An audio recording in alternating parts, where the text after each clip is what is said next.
Esiet sveicināti degpunktā. Arī šodien sadūrās divas pretībraucošas kravas automašīnas un pazuda. Šāda traģēdija Aizkraukles pusē vēl nav piedzīvota.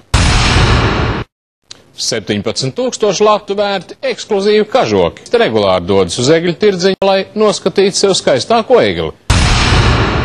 Tuvojas gada klusākie svētki. Ģimenes saiņo dāvanas un iegādājas narkotikas, lai svinības padarītu greznākas. Jaunieši bieži vien uz šosejas Rīga Daugavpils laiz asfaltu un izdzer sāļās peļķes, tāpēc autovadītājiem vajadzētu būt sevišķi uzmanīgiem. Pašvaldības policisti kopā ar savām mātēm šķēdīja spirtu. Ekspertīze pierādījis, ka ātrās palīdzības mediķi ir dzimuši otrpus žogam. Divas smagās automašīnas tojošos svētkus gaida ar lielām bažām. Ārsts nakts laikā sit cilvēkiem, kur pagadās, un tā jau notiek 3. dienu pēc kārtas. Kāpēc kaujas policisti Liepājā?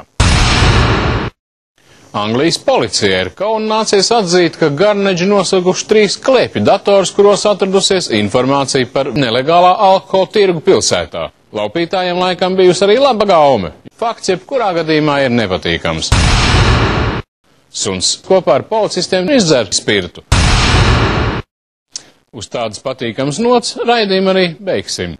Kā vienmēr, saudzējiet sevi un tiekamies jau pēc svētkiem. Priecīgus un mīļus Ziemassvētkus!